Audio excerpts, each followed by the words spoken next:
It's official. If there's one thing standing between me and my most creative and fulfilling life, it's my own perfectionism. So I am going to use this Venus retrograde to tackle some of that.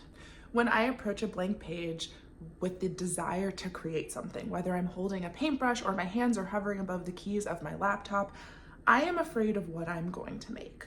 I'm afraid that it won't be good enough, afraid that it won't be pretty enough, and somewhere much deeper, I am afraid that it will prove to me once and for all that I am not talented, or worse, not creative at all.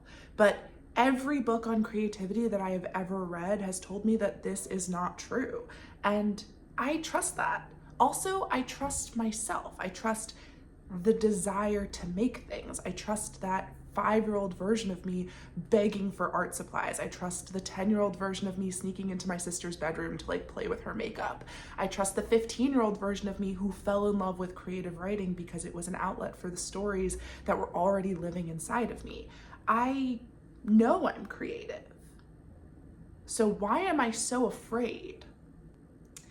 And this gets to the meat of it, because for as long as I have identified as a deeply creative person, I have also been aware that my perfectionism is the biggest bully to my creativity. Even that 5-year-old version of me knew that 1, she wanted to create something pretty, and 2, she knew the ickiness of the frustration that came from finishing something and feeling like it was decidedly unpretty.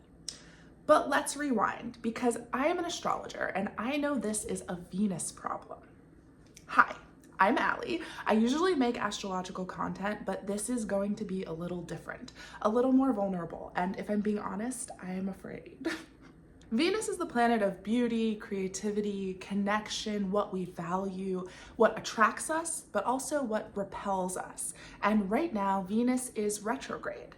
And a Venus retrograde offers us a moment of reflection in a big way. This is the perfect opportunity to examine some of the Venusian themes in your life, examine the way they're playing out, and examine how you feel about them. So that's what I'm gonna do.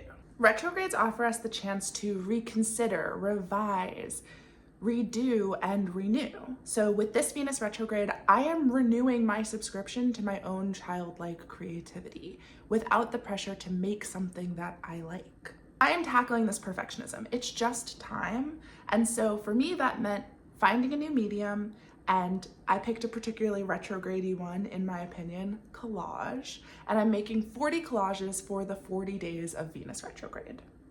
And rather than wait until mid-April when the retrograde is over to share something neat and tidy and complete, I decided to invite you along on the journey. Very much in process, because aren't we all just very much in process?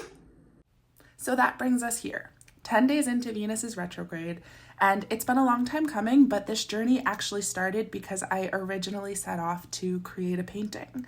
I wanted to make a watercolor painting, something good, something to accompany a written project that I've been crafting, editing, and fine-tuning for over a year now.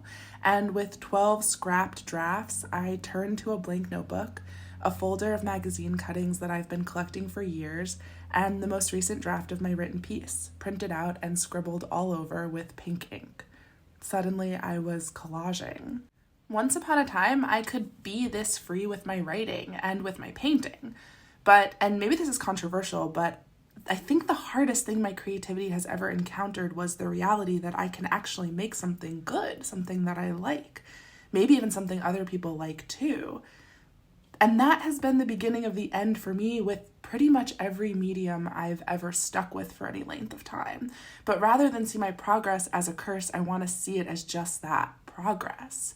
The things that I've made that I've liked the most have often come right after and right before the things that I've hated the most. So here are my collages. I made 11 of them, and I owe myself 40.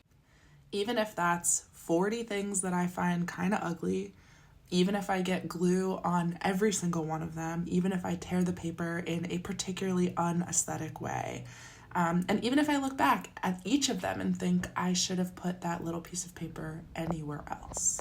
So right now, with every fiber of my being, I am fighting the urge to tell you which ones I liked, to tell you which ones I don't like, to critique them all, and honestly, to scrap this whole project, because why am I even showing you this? But none of that matters. None of that matters. In fact, the only thing that matters is that I made them. That's it. And that I will see you back here in mid-April when I have 29 more.